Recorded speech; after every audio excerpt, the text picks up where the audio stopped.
Parents की शिकायत रहती है कि बच्चा जो है हमारा बहुत इंटेलिजेंट है, वर्बली सब कुछ बता देता है, लेकिन लिखने में उसे बहुत परेशानी होती है। फिर ना उस ऐसे बच्चे को वीक स्टूडेंट या लेजी या केयरलेस का नाम दे दिए जाते हैं। तो आप इस बात पे क्या कहना चाहेंगे? जैसे कि हम सबने मूवी देखी थी तारे जमीन पर जी। उसमें वो बच्चा कोई मंद बुद्धि बच्चा नहीं था, बट उसकी प्रॉब्लम थी कि उसको लिखने और पढ़ने में परेशानी होती थी।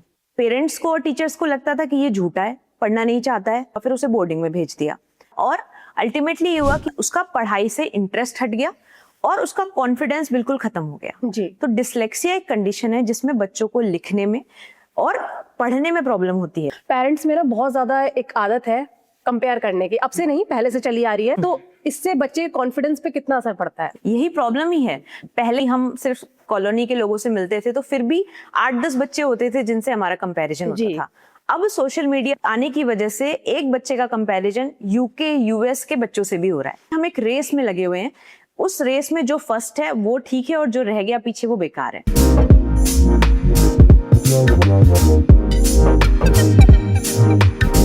Hello and welcome back to TGC show. मैं हूं प्रियंका और एक बार फिर हाजिर हूं आपके साथ एक नए एपिसोड, एक नए एक्सपर्टीज और एक नए टॉपिक के साथ। पहले के टाइम पे बच्चे जो थे वो मिट्टी में खेला करते थे, लेकिन आज के टाइम पे 2 साल का बच्चा भी मोबाइल स्क्रीन को स्क्रॉल करना जानता है। मॉडर्न पेरेंटिंग में हम सबसे ज्यादा आजकल माइलस्टोन्स पर ध्यान देने लगे हैं। बच्चा 1 महीने का हुआ नहीं कि पेरेंट्स जो है यूट्यूब पे सर्च करते हैं कि 1 महीने का बच्चा क्या क्या कर सकता है। और वहीं कुछ बच्चा अगर कोई वो काम ना कर पाए तो बच्चे जो पेरेंट्स होते हैं वो बहुत ज्यादा टेंशन में आ जाते हैं कि हमारे बच्चे को कोई इशू तो नहीं है। तरह तरह के सवाल मन में आने लगते हैं कि बच्चा बोल नहीं पा रहा, कहीं स्पीच डिले की प्रॉब्लम तो नहीं है, हमारे बच्चे का बिहेवियर दूसरों से अलग है, बच्चा आई कांटेक्ट नहीं कर पाता, लेट बोलता है, तो कहीं बच्चे को ऑटिज्म की प्रॉब्लम तो नहीं है, और भी हमारा बच्चा लिख नहीं पा रहा है, बोलता अच्छा है लेकिन लिखता नहीं है, पढ़ता नहीं है। काफी ऐसे सवाल होते हैं जो मन में घर कर जाते हैं। और इन्हीं सब सवालों को हमारे साथ डिकोड करने के लिए हमारे साथ स्टूडियो में मौजूद है एक्सपीरियंस्ड पीडियाट्रिशियन डॉक्टर नम्रता अग्रवाल, जो पैगे हॉस्पिटल से है और पिछले 1 साल से अपना चाइल्ड डेवलपमेंट सेंटर भी रन कर रही है। Welcome to the podcast ma'am. Thank you so much Priyanka for calling me to Gyanarthi. तो ऑनेस्टली स्पीकिंग अगर बोले तो आजकल के टाइम में पेरेंटिंग जो है बहुत कंफ्यूजिंग हो गई है। तो इस बेसिकली आपके पास जो पेरेंट्स आते हैं वो क्या सवाल लेकर आते हैं, उनके पास क्या इश्यूज होते हैं जो आपके पास कॉमनली लेकर आते हैं वो लोग? तो मॉडर्न पेरेंटिंग बहुत फास्ट हो गई है, हम इसमें एक दूसरे से कंपेयर कर रहे हैं, हमारे पास सोशल मीडिया है जिससे एंग्जाइटी बढ़ती है। अगर एक बच्चा 1 साल पे चल नहीं रहा है तो पेरेंट्स एंग्शियस हो जाते हैं, बोल नहीं रहा है तो दूसरे बच्चे से कंपेयर करने लगते हैं। तो डेफिनेटली मॉडर्न पेरेंटिंग के इस वक्त चैलेंजेस ये हैं कि हमारी प्रॉब्लम्स तो बढ़ी रही हैं। जैसे कि आपने बोला कि स्क्रीन, बच्चा 2 साल का हो गया और स्क्रीन को देखकर खाना खा रहा है और फोन में लगा पड़ा है और बाकी बच्चों के साथ इंटरेक्ट नहीं कर रहा है। उसके साथ साथ कुछ न्यूट्रिशनल प्रॉब्लम्स, जैसे बच्चे मोटे तो हैं बट खून की कमी है जी, और कैल्शियम डेफिशिएंट है, मतलब न्यूट्रिशनल प्रॉब्लम्स भी हैं जी, और बिहेवियर प्रॉब्लम्स भी आ रही हैं। उसके साथ साथ इन्फेक्शियस प्रॉब्लम्स डेफिनेटली पहले से कम हुई हैं लेकिन वो भी हैं। बच्चों में स्पीच डिले होना, दूसरे बच्चों के साथ इंटरेक्ट नहीं करना, पढ़ने लिखने की समस्या होना, ये भी पहले से थोड़ा सा बढ़ रही है जी। आजकल मोबाइल फोन्स जो हैं वो डिजिटल बेबी सिटर बन गए हैं, है ना। बच्चा मोबाइल फोन देखे बिना खाना नहीं खाता। तो आपको लगता है कि मोबाइल फोन्स की वजह से बच्चों के डेवलपमेंट पर बहुत ज्यादा असर पड़ रहा है? जी मैम, बिल्कुल, आपने बिल्कुल ठीक कहा कि मोबाइल बेबी सिटर बन गया है। पेरेंट्स बिजी हैं, बच्चों के साथ समय कम स्पेंड कर पाते हैं बिकॉज ऑफ मेनी रीजंस, और उन्हें लगता है कि मोबाइल देकर बच्चा अपने में एंगेज रहेगा और वो एटलीस्ट उस समय के लिए बच्चे से बच जाएंगे। इसलिए इनिशियली पेरेंट्स बच्चों को मोबाइल देना शुरू करते हैं और धीरे धीरे बच्चों में उस मोबाइल की आदत होती जाती है। और जब बच्चा 3-4 साल का होता है तो पेरेंट्स को लगता है हमने बहुत गलत कर दिया। लेकिन सिर्फ ये कहना कि बच्चों को मोबाइल ना दो या बच्चा जब फोन देख रहा है तो उसको मना करो, ये संभव नहीं है।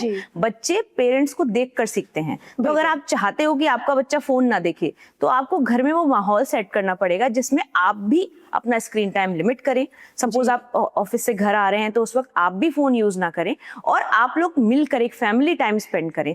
आप जो कर रहे हैं बच्चा उसी से सीख रहा है। तो be a role model, then expect your baby to be a good child. बहुत अच्छी बात कही आपने ये बात। मैं एक और बात जानना चाहूंगी कि पहले के बच्चे तो हमेशा बाहर ही खेलते थे, लेकिन आजकल के बच्चे बाहर जाने से बहुत कतराते हैं, है ना। और साथ में स्लीप रूटीन, इनका हमारे ब्रेन डेवलपमेंट पे, बच्चों के ब्रेन डेवलपमेंट में क्या असर होता है?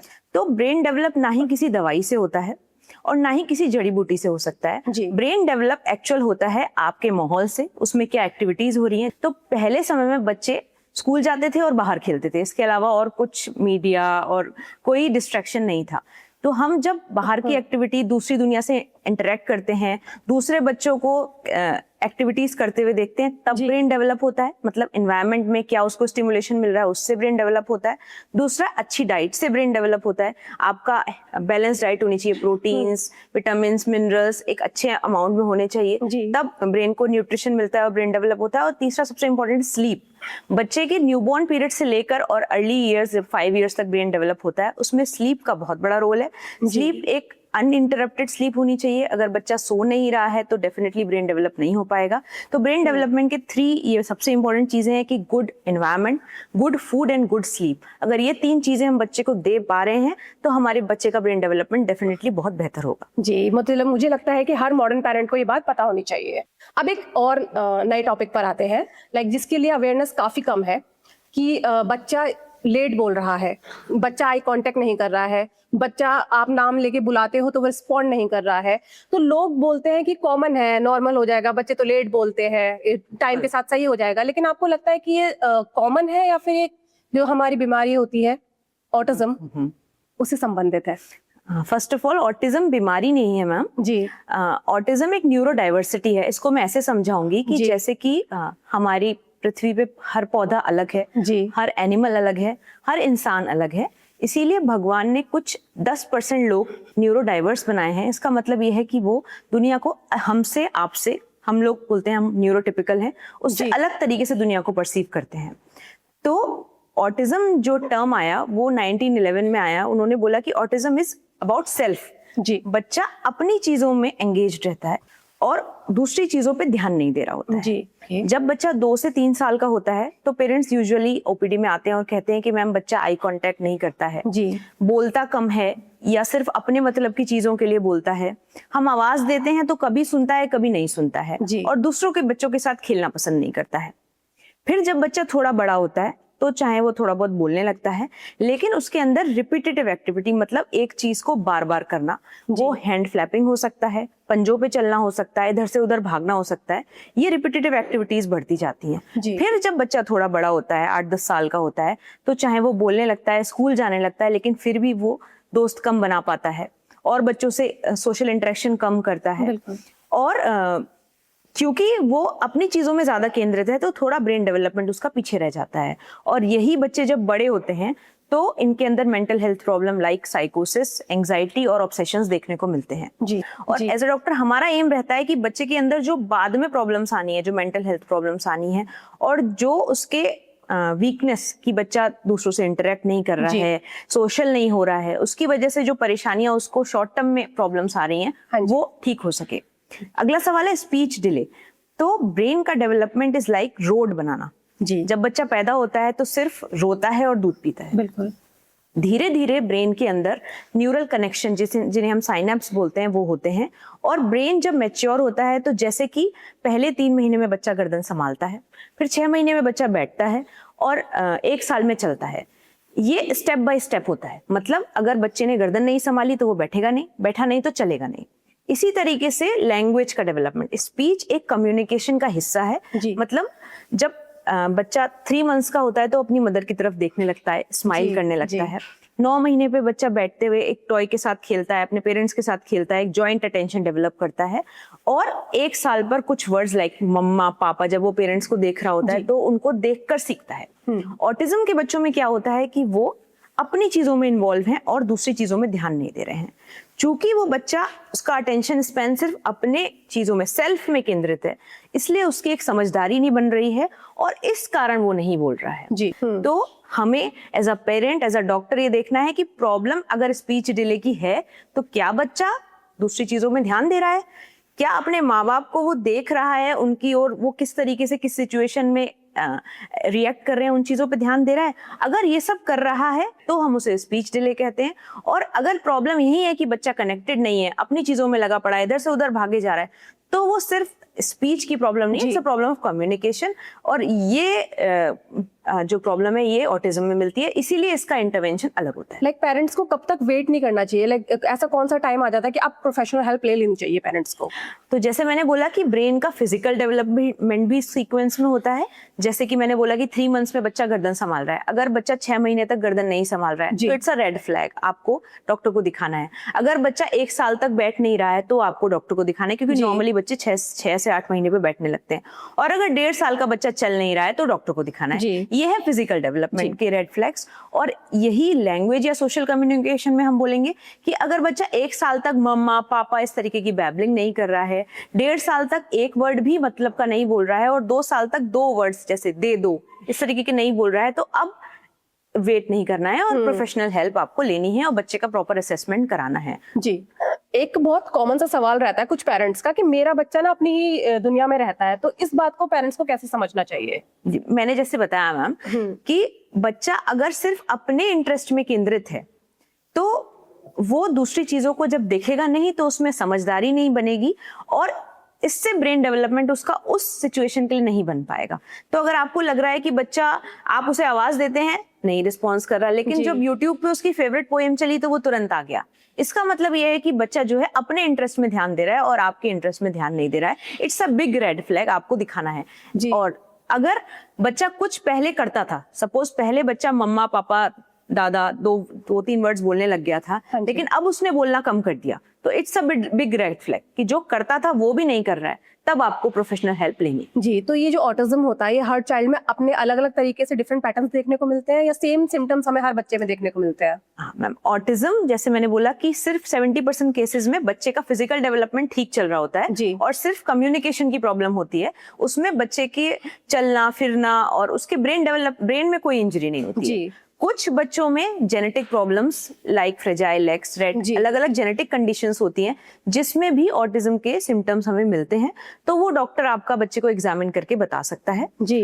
तीसरे वो बच्चे होते हैं जिनमें ब्रेन इंजरी होती है, जैसे कि बच्चा पैदा होकर रोया नहीं, या बच्चे को इनिशियल 2-3 मंथ्स में ब्रेन का इन्फेक्शन हुआ, या पीलिया इतना बढ़ गया जिसकी वजह से ब्रेन में इंजरी हुई, जिसे हम सेरिब्रल पाल्सी बोलते हैं। उसमें बच्चे के अंदर फिजिकल डेवलपमेंट में भी प्रॉब्लम्स होती हैं और लैंग्वेज या कम्युनिकेशन में भी प्रॉब्लम्स होती हैं, तो उनमें भी ऑटिज्म मिल सकता है। पेरेंट्स को बस ये ध्यान देना है कि किस उम्र पे क्या नॉर्मल है, और अगर वो उन्हें लगता है, स्पेशली माँ, जनरली हम देखते हैं कि मदर को इनिशियली 1.5-2 साल में पता चल जाता है कि बच्चे में कुछ ठीक नहीं है, वो अपने घर में बताती है, तो या तो ग्रैंड पेरेंट्स होते हैं या सोसाइटी वाले बोल देते हैं कि इसका तो फादर भी लेट से बोला था, इसके तो घर वाले भी लेट से बोले थे, थोड़ा और वेट कर लो। तो हम ब्रेन या बच्चों के डेवलपमेंट में वेट इसलिए नहीं करना चाहते मैम, क्योंकि बच्चों का ब्रेन डेवलपमेंट पहले 2 साल में लगभग 80 से 85% और पहले 5 साल में 90 से 95% होता है। तो अगर हमने पहले 2-3 साल मिस कर दिए तो हम वो विंडो छोड़ देते हैं जिसमें हम बच्चे के साथ काम करें और बेहतर रिजल्ट आए। मुझे लगता है इस टॉपिक पे बहुत ज्यादा अवेयरनेस की नीड है। एक और टॉपिक पर आते हैं, लाइक बच्चा, पेरेंट्स की शिकायत रहती है कि बच्चा जो है हमारा बहुत इंटेलिजेंट है, वर्बली सब कुछ बता देता है, लेकिन लिखने में उसे बहुत परेशानी होती है, और फिर ना उस ऐसे बच्चे को वीक स्टूडेंट या लेजी या केयरलेस के नाम दे दिए जाते हैं। तो आप इस बात पे क्या कहना चाहेंगे? हाँ, तो न्यूरो डाइवर्सिटी में एक कंडीशन है डिसलेक्सिया, जैसे कि हम सबने मूवी देखी थी तारे जमीन पर जी। उसमें वो बच्चा कोई मंद बुद्धि बच्चा नहीं था, वो बिल्कुल एक अच्छा चुलबुला बच्चा था, बट उसकी प्रॉब्लम थी कि उसको लिखने और पढ़ने में परेशानी होती थी। पेरेंट्स को और टीचर्स को लगता था कि ये झूठा है, पढ़ना नहीं चाहता है। पेरेंट्स ने उसको मार पीट के देखा, उससे कुछ नहीं हुआ, फिर उसे बोर्डिंग में भेज दिया। टीचर्स को लगा ये पढ़ना नहीं चाहता है, उन्होंने उसे मारा पीटा, और अल्टीमेटली ये हुआ कि उसका पढ़ाई से इंटरेस्ट हट गया और उसका कॉन्फिडेंस बिल्कुल खत्म हो गया जी। तो डिसलेक्सिया एक कंडीशन है जिसमें बच्चों को लिखने में और पढ़ने में प्रॉब्लम होती है। उनको इनिशियल अगर हम देखें तो वो बच्चे P और 9 में कंफ्यूज हो जाते हैं, B और D में कंफ्यूज हो जाते हैं, कॉपी बोर्ड से कॉपी करने में उन्हें प्रॉब्लम होती है। तो प्रॉब्लम लिखने और रीड करने की है, लेकिन ये परेशानी बन जाती है लो कॉन्फिडेंस की, क्योंकि पेरेंट्स को लगता है ये झूठा है, वो उसे मारते हैं, और धीरे धीरे बच्चे को लगने लगता है कि मैं इस लायक नहीं हूँ। तो प्रॉब्लम ये रेजिलियंस की बन जाती है, लिखने और समझने से ज्यादा जी। तो एज अ पेरेंट फिर मैं कहूंगी, अगर बच्चे को आपको लगता है कि कुछ स्पेसिफिक लर्निंग में या लिखने में प्रॉब्लम आ रही है, तो उसे झूठा, लेजी ना समझें, इवेल्युएशन कराइए, टीचर्स भी अगर इस तरीके के बच्चों को देखती हैं तो हम टीचर्स को स्कूल्स में भी गाइड करते हैं, तो आप प्रोफेशनल हेल्प लीजिए और ये प्रॉब्लम बहुत इजीली सॉल्व हो जाती है। हम कुछ तरीके बता देते हैं क्लासरूम में कि उसको आपको कैसे सिखाना है, उससे ठीक हो जाती है। और एक बहुत इंटरेस्टिंग मैं बात बताना चाहती हूँ कि पूरी दुनिया में जो 40% बिलियनियर्स हैं वो सब डिसलेक्सिक हैं। मतलब इनके अंदर एक बहुत यूनिक माइंड है और वो ऐसी एबिलिटी है जो हम और आप में नहीं है। वो प्रॉब्लम, वो दे आर वेरी क्रिएटिव, वो चीजों को दूसरे तरीके से देखते हैं और किसी भी प्रॉब्लम का एक यूनिक सॉल्यूशन ला सकते हैं। तो नेचर ने जो डाइवर्स लोग बनाए हैं वो इसलिए बनाए हैं कि वो इन्वेंशन कर सकें, बड़े बड़े काम कर सकें। लेकिन हमारी मॉडर्न पेरेंटिंग और जो हमने एक आई वुड से कि एक ढांचा बना लिया है कि जो इसमें फिट होगा वो ठीक है, जो फिट नहीं होगा वो बेकार है। ऐसा नहीं है। हर इंसान एक डाइवर्सिटी, एक खूबसूरती लाती है। तो बच्चा जो अलग है उसके अंदर उसकी स्ट्रेंथ है जी। आपको उस स्ट्रेंथ को उभारना है और उसकी वीकनेस में उलझे नहीं रहना है। तो उसकी वीकनेस अगर लिखना है, पढ़ना है, तो हम उसमें उसको हेल्प कर देंगे ताकि वो एक अच्छी सोसाइटी का निर्माण कर सके। जी, पेरेंट्स में ना बहुत ज्यादा एक आदत है कंपेयर करने की, अब से नहीं पहले से चली आ रही है। पेरेंट्स बहुत कंपेयर करते हैं, उनका बच्चा तो बहुत अच्छे से करता है, हमारे बच्चे को पता नहीं इतना स्ट्रगल क्यों आता है। तो इससे बच्चे कॉन्फिडेंस पे कितना असर पड़ता है? बिल्कुल मैम, यही प्रॉब्लम ही है।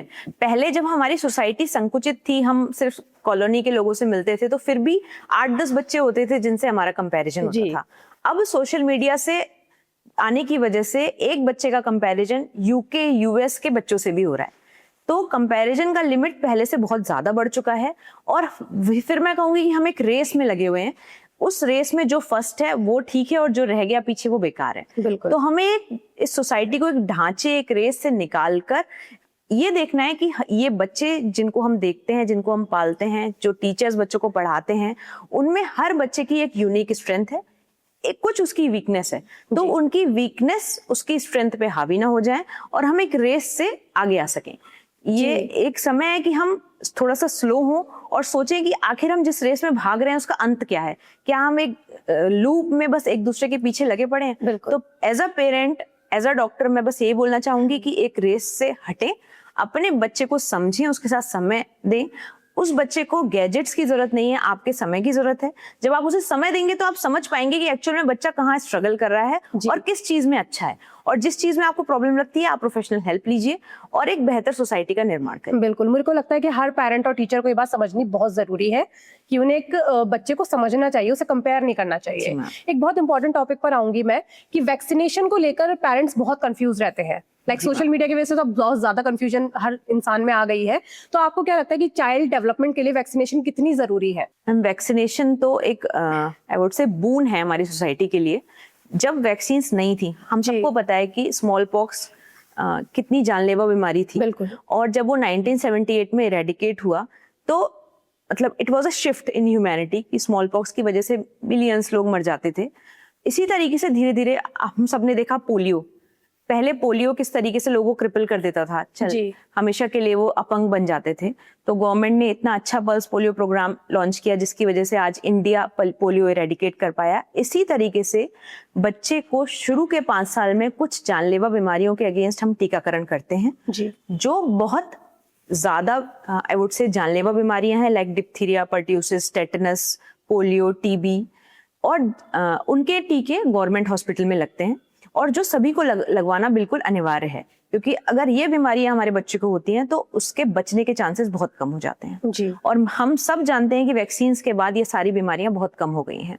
रोटा वायरस वैक्सीन अभी हाल में 10 साल में लॉन्च हुई है। और उससे पहले जब मैं पोस्ट ग्रेजुएशन MD कर रही थी तब मैं देखती थी कि जब मौसम चेंज होता था या बारिश का मौसम आता था तो पूरा वार्ड हमारा डायरिया और दस्त के पेशेंट से भर जाता था। और जब से ये रोटा वायरस वैक्सीन लॉन्च हुई है, इट्स अ ड्रामेटिक शिफ्ट। अब हम बहुत कम बच्चे देखते हैं जिनको दस्त होते हैं, और होते भी हैं तो इतने जानलेवा नहीं होते हैं। तो जो सोशल मीडिया पे भ्रांतियां चल रही हैं वो बिल्कुल यूजलेस हैं। आपको हर उस बीमारी के लिए बच्चे को वैक्सीन देना चाहिए जिसकी वैक्सीन उपलब्ध है। फिर कुछ वैक्सीन आती हैं जो गवर्नमेंट में उपलब्ध नहीं है because of many reasons, like cost ज्यादा है या गवर्नमेंट एक पब्लिक प्रोग्राम में उसे रन नहीं कर सकती और धीरे धीरे करने लगती है। जैसे हाल ही में HPV, ह्यूमन पेपिलोमा वायरस, जो सर्वाइकल कैंसर की वैक्सीन है, वो गवर्नमेंट में लॉन्च की है। तो जो वैक्सीन गवर्नमेंट में उपलब्ध नहीं है, जैसे कि typhoid, hepatitis A, chicken pox, mumps, वो जो पेरेंट्स अफोर्ड कर सकते हैं वो जरूर अपने बच्चों को लगाएं, क्योंकि ये भी बीमारियां बच्चों के अंदर बहुत सीवियर हो सकती हैं जी और बिल्कुल किसी फॉल्स उसमें ना जाएं। कुछ समय पहले एक चली थी प्रॉब्लम कि एमएमआर से ऑटिज्म होता है, इसका कोई बेस नहीं है। और अगर कोई टीका छूट गया है तो भी आप अपने डॉक्टर से पूछकर उसको पूरा कर सकते हैं। जी। टीके लगाने की उम्र डॉक्टर डिसाइड करता है और वो हो जाता है। अच्छा, जैसा आपने बोला कि टीके लगाने की उम्र जो है वो डॉक्टर डिसाइड करता है, लेकिन कई बार ऐसा होता है कि हम गवर्नमेंट में लगवा रहे हैं, लेकिन फिर बाद में 1-2-3 साल बाद हमें रियलाइज होता है कि यार ये वाली वैक्सीन तो हमारी छूट गई है। तो क्या वो 4 साल में भी जो वैक्सीन 1 साल में लगनी थी वो 4 साल के बच्चे को लग सकती है? बिल्कुल, यही मैं बोलना चाहती थी कि अगर कोई टीका 2 साल का, सपोज अगर हम टाइफाइड वैक्सीन 1-2 ईयर्स में लगाते हैं तो वो छूट गई है, तो वो हम 65 ईयर्स, उसकी अपर लिमिट 65 ईयर्स तक है, तब तक भी लगाया जा सकता है। तो लोगों को लगता है कि अगर 2 साल का टीका छूट गया तो वो अब नहीं लग सकता, ऐसा नहीं है। टीका अगर छूटा है तो वो बच्चे के पास इम्यूनिटी नहीं है, आप जब जब संभव हो तब लगवाएं ताकि बच्चा उस बीमारी के खिलाफ इम्यूनिटी प्राप्त कर सके। जी, अब गर्मियों का सीजन आ गया है, गर्मी बहुत बढ़ रही है, बच्चों में डिहाइड्रेशन, डायरिया बहुत ज्यादा देखने को मिल रहा है, तो इस टाइम आप क्या सजेस्ट करना चाहेंगे कि अपने बच्चों की केयर किस तरीके से करें हम? बिल्कुल, गर्मी बढ़ रही है और बढ़ेगी। तो सबसे इम्पोर्टेंट तो है कि आप बच्चों को धूप में अननेसेसरी ना निकालें। स्कूल का टाइमिंग भी गवर्नमेंट ने चेंज कर दिया है, घर में रखें, उनको हाइड्रेटेड रखें। हाइड्रेटेड का मतलब ये नहीं है कि आप उसे फ्रूटी पिलाएं, नॉर्मल नारियल पानी, ओआरएस का घोल, नींबू की शिकंजी पिला सकते हैं आप। और घर के तरल पदार्थों का सेवन ज्यादा करें, बाहर का तला भुना जो खाना उगड़ा हुआ है वो सब ना दें। और अगर फिर भी बच्चे को प्रॉब्लम लगती है, उल्टी हो रही है, बुखार आ रही है, तो अपने डॉक्टर से मिलें। जी बिल्कुल। हीट स्ट्रोक और डिहाइड्रेशन के वार्निंग साइंस क्या होते हैं? लाइक पेरेंट्स कैसे पहचाने कि मेरा बच्चे को हीट स्ट्रोक हुआ है या डिहाइड्रेशन की समस्या हो रही है इससे? हीट स्ट्रोक का मतलब है कि बहुत गर्मी की वजह से शरीर में पानी की कमी हो गई और चक्कर आ गए या बेहोश होकर गिर गए। तो हीट स्ट्रोक पहचानना तो ऐसे ही कि गर्मी में आपका एक्सपोजर रहा और बच्चा या कोई बड़ा भी फेंट होकर गिर सकता है या उसके अंदर कमजोरी आ सकती है। तो उसको प्रिवेंट करने का सबसे अच्छा तरीका है कि फ्लूइड्स, आप तरल पदार्थ पीजिए, बहुत देर तक धूप में ना रहें और पानी का सेवन करते रहें। जी बहुत अच्छी बात आपने बताई, लाइक काफी नॉलेज मिली होगी पेरेंट्स को इस बात को सुनकर। एक लास्ट में मैं आपके साथ एक रैपिड फायर राउंड खेलना चाहूंगी। मैं जानना चाहूंगी, कुछ ऐसे बहुत सारे मिथ्स होते हैं जो सर्कुलेट होते रहते हैं। तो मेरा पहला सवाल, बच्चे को काजल लगानी चाहिए? बिल्कुल नहीं लगाना चाहिए। पहले दादी नानी फिर भी बादाम और अच्छा काजल बनाती थी कपूर का। इस वक्त जो काजल है मार्केट में वो लेड और पता नहीं क्या क्या है, तो बिल्कुल बच्चे को काजल ना लगाएं। नजर से बचाना है तो माथे या पैर पे या हाथ पे लगाएं, लेकिन आंखों में बिल्कुल नहीं लगाइए। जी, गुट्टी देनी चाहिए? बिल्कुल भी नहीं देनी चाहिए। जैसे मैंने बोला, पहले घर में दादी नानी कुछ कुछ बनाती थी, इस वक्त गुट्टी में स्टेरॉइड है और केमिकल्स हैं, तो फर्स्ट 6 मंथ तक बच्चे को सिर्फ माँ का दूध देना चाहिए और अगर विटामिन डी डॉक्टर ने दिया है तो वो देना चाहिए। कोई पानी, कोई गुट्टी कुछ नहीं देना है। जी, और टीथिंग की वजह से फीवर आता है? हाँ, बहुत अच्छा सवाल। टीथिंग की वजह से ना फीवर आता है ना दस्त होते हैं। टीथिंग की वजह से बच्चा हर वक्त अपने हाथ या हर चीज मुंह में डाल रहा होता है, तो जिस वजह से बच्चे को इन्फेक्शन हो जाता है और उस वजह से बुखार आना या दस्त होना उस पीरियड में देखने को मिलता है। लेकिन हाँ, दांत आने की वजह से किसी को ना बुखार आता है ना दस्त होते हैं। लड़के लिटरली लेट बोलते हैं, ऐसी कहावत है। नॉट जस्ट बोलना, लड़कों में डेवलपमेंट थोड़ा सा लड़कियों के मुकाबले स्लो होता है, बट ऐसा कुछ नहीं है कि लड़के लेट बोलते हैं। अगर 1-2 साल की लड़की का डेवलपमेंट और 2 साल के लड़के का डेवलपमेंट में देखूंगी तो थोड़ा सा लड़की का डेवलपमेंट लड़के के मुकाबले फास्ट होता है। जी, बच्चों को खाने का मन नहीं है, जबरदस्ती खिलाओ नहीं तो कमजोर हो जाएगा? नहीं, ये भी नहीं, जबरदस्ती खिलाना नहीं है आपको। ये बच्चे को बैलेंस डाइट देनी है और अगर वो खा नहीं रहा है तो उसको जबरदस्ती ना खिलाकर बल्कि बच्चे के सामने प्लेट लगाइए और खुद भी उसके साथ खाइए और उसको इनकरेज करें कि वो खुद खाए रेदर देन उसके मुंह में ठूसने से। जी बिल्कुल। और एक आखिरी सवाल कि मोबाइल फोन्स पे बच्चों को जो है पोएम्स चला के दे देते हैं कि बच्चा जल्दी सीख जाएगा, तो ये इसमें कितनी सच्चाई है? बिल्कुल भी नहीं, कुछ भी फोन देखकर बच्चा नहीं सीख सकता है। वो एक बहुत ही डिस्ट्रैक्टिंग मीडियम है जिससे बच्चे उसमें एंगेज हो जाते हैं और अपने आसपास के एनवायरनमेंट पर ध्यान नहीं दे रहे होते हैं। तो फोन का लिमिट, अब एम्स की स्टडी भी बोलती है कि 2 साल तक के बच्चों में तो बिल्कुल नहीं होना चाहिए। तो फोन को डेफिनेटली बच्चे से दूर रखें, लेकिन still I will say be a role model. घर में अपने लिए भी टाइम निर्धारित करें और बच्चों के लिए भी निर्धारित करें, तभी ये संभव है। जी, मतलब आज की कन्वर्सेशन से मुझे लगता है कि हर टीचर को, हर पेरेंट को, हर किसी को बहुत अच्छी जानकारी मिली होगी। हमने बहुत सारे टॉपिक्स पे बात करी जिनके बारे में उनको जानकारी मिली होगी। मैं आपको बहुत शुक्रिया अदा करना चाहूंगी इस चीज के लिए। And thank you so much for joining us. और जितने भी लोग पेरेंट्स हैं, टीचर्स हैं, जो भी इस पॉडकास्ट को देखेंगे, जिनके आसपास बच्चे हैं छोटे, उनको जरूर शेयर करें वीडियो एंड ज्ञान वार्ता को देखते रहिए। फिर मिलती है एक नई एक्सपर्टीज के साथ। Thank you so much.